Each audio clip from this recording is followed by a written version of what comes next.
Kids, good afternoon. Challenge-ல second sum பார்க்கலாமா? Challenge-ல first sum already போட்டிருக்கேன். ஏதாவது டவுட்னா செக் பண்ணிக்கோங்க. அதுல படிச்சுட்டு அண்டர்ஸ்டாண்ட் பண்ணிட்டு போட்டு பாருங்க. நான் சொன்னேன், ஏதாவது புரியலன்னா கேளுங்க. சரியா? அதே போல இப்போ செகண்ட் challenge sum பார்க்க போறோம். என்ன கொடுத்திருக்காங்க?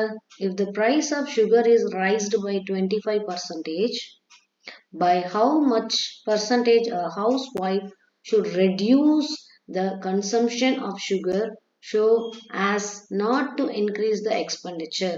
அதாவது எவ்வளவு கம்மியா செலவு பண்ணலாம் அப்படின்றது அவங்க கேக்குறாங்க. சரியா? சோ இதுல நம்ம ஃபர்ஸ்ட் என்ன பண்ணுவோம்?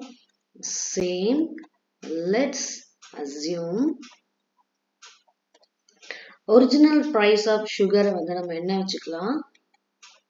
Original price of sugar is yes. அதே போல original consumption of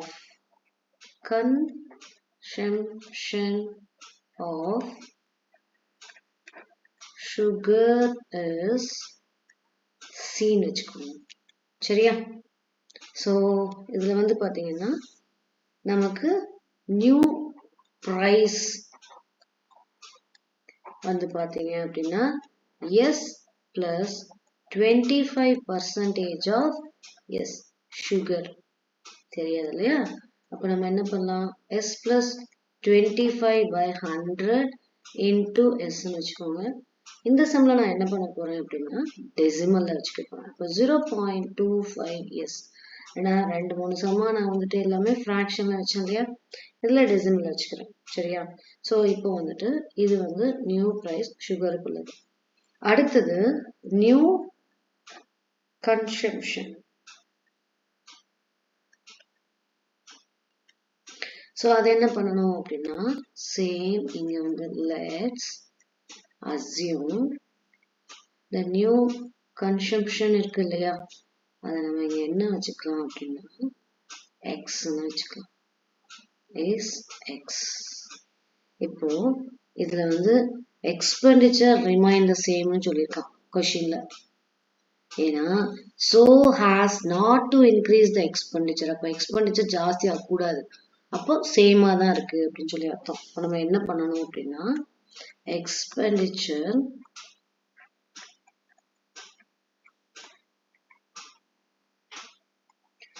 remain the same. அப்ப என்ன பண்ணணும்? S sugar into consumption equal to 1.25 sugar into consumption x ன்னு வச்சுக்கோம் இல்லையா? வச்சுக்கோங்க. சோ அடுத்த ஸ்டெப்ல நம்ம என்ன பண்ண போறோம்னா x இப்படியே வச்சுக்கலாம்.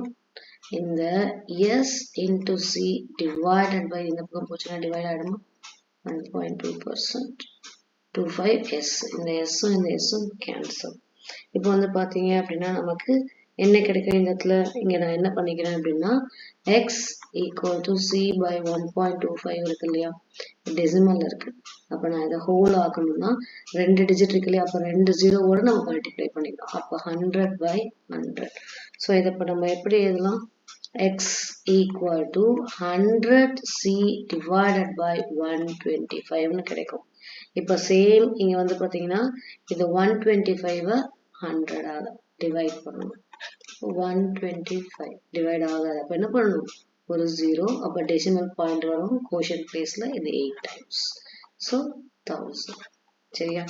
இப்போ வந்து பாத்தீங்க அப்படின்னா நம்ம x equal to 0.8C அப்படின்னு சொல்லி நமக்கு வந்திருக்கு.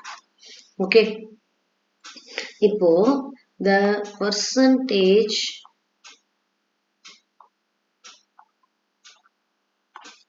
reduction is consumption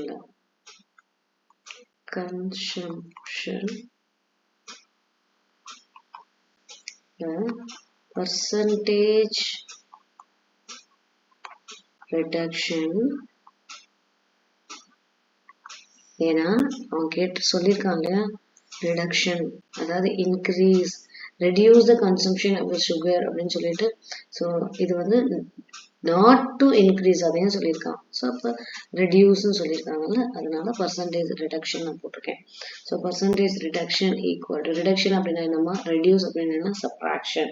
அப்போ C minus 0.8c divided by C into 100.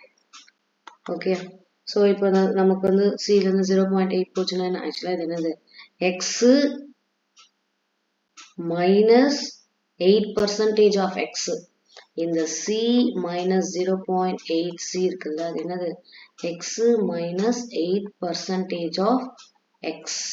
அதுதான் நான் இந்த மாதிரி இந்த இடத்துல எழுதியிருக்கேன். சரியா, டவுட்டாக இருந்துச்சுன்னா நான் சைடில் எழுதி வச்சிருக்கேன். சரிங்களா, ஸோ இப்போ சிலேருந்து 0.8 போச்சுன்னா இது 0.2c divided by c into 100. So இந்த c கேன்சல். இப்போ 0.2 இன்டூ 100 அப்படின்னும் போது 20%.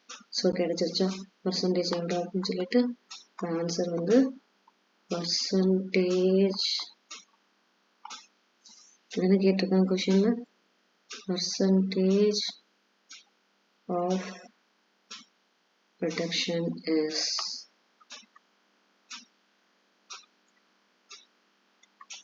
X 20%.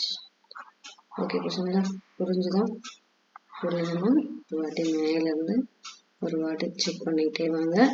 New prices plus 25% of எஸ்ன்னு வச்சுருக்கோம். அதில் ஆன்சர் 1.25 எஸ் வந்துருக்கு.